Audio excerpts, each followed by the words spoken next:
Current feeling क्या है जिसके बारे में आप सोच रहे हो और क्या ये आपके पार्टनर बनेंगे इन फ्यूचर। तो let's see first current feeling of this person आपके लिए। तो इस पर्सन की जो फीलिंग है आपके लिए वो आपको लेके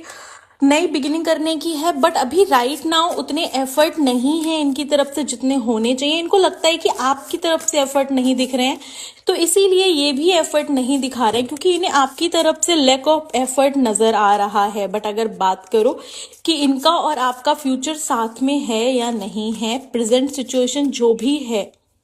ओके तो because of one negative habit कि इनको भी एफर्ट चाहिए है, ये आगे से लाइक अ प्रिंस अपनी प्रिंसेस को नहीं ले सकते,